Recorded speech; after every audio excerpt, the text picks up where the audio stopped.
So now I'd like to introduce Bruce, who's chairing the session, and he will give us an idea of the purpose of this session, and I will then introduce the speakers because Bruce, as you know, is in New Zealand.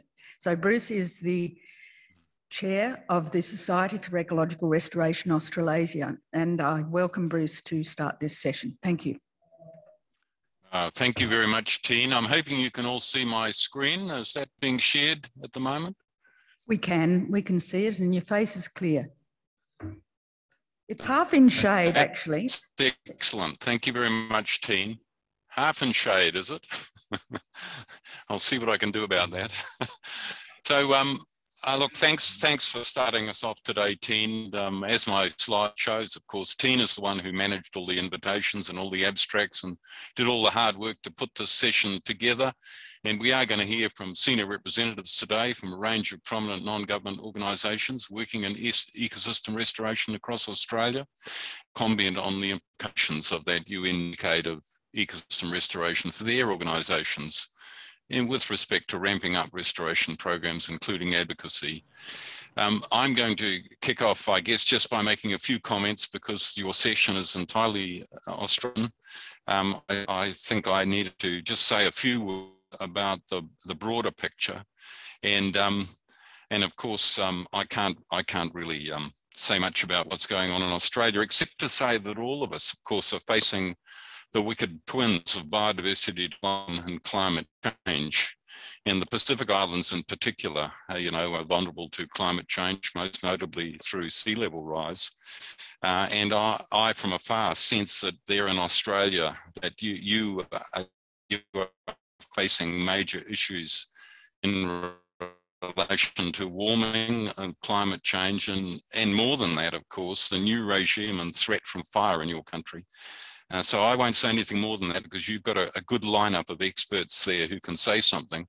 But I just thought I would just say a few words about New Zealand. I don't want to make us sound too great because actually we have massive challenges too. And part of our problem is I'm personally not sure exactly how my government will respond to this opportunity of the United Nations decade on ecosystem restoration. But what I can say is currently in Aotearoa, New Zealand, we have the most favourable policy framework that we've had for 40 years. It's approximately 40 years since we got our first Ministry for the Environment and our Department of Conservation that kicked off in 1987. And so we went through that major restructuring of environmental administration in New Zealand. We are now currently placed with a series of, well-placed with a series of policies that give us a shot at it. Our big predator-free New Zealand program, all the money that's been kicked in there. We've got a draft national policy statement on Indigenous biodiversity about to be released, and that has some amazing aspects to it. I'll talk about one shortly. Our new biodiversity strategy was released in 2019.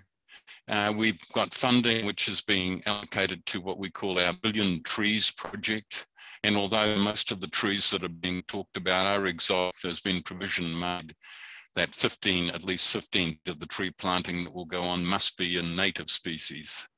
And mostly we've had the announcement of what we call Jobs for Nature, a $1.3 billion allocation for on the ground implementation by the community largely over the next 4 years. And just a couple of points about our biodiversity strategy. It really does confirm the focus on the Indigenous, and of course, sometimes it can be a struggle getting that across the line. And it has made a commitment to try and address systemic, structural and funding issues that we faced in relation to our previous strategy. It's got some highly ambitious goals. Restoration from the mountains to the sea within a bicultural Treaty of Waitangi framework, and is about influencing and meeting commitments to international agreements. And again, I pose the question, I'm still uncertain about what our government in New Zealand will do as a response to the UN decade of ecosystem restoration, and of course they are signatories. And in our strategy too, there's an increased emphasis on urban and peri-urban nature. And I just wanted to mention one of the implementation targets in the imminent national policy statement on Indigenous biodiversity, 3.17, because I had a bit of a role in this one, making sure this one got across the line. Restoring Indigenous biodiversity depleted environments, a target for Indigenous cover, which in urban areas and peri-urban areas must be at least 10%. So on the whole, things are looking pretty good.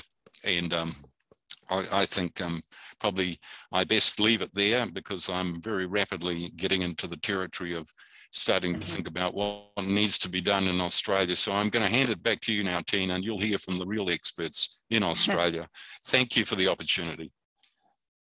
Thank you very much, Bruce.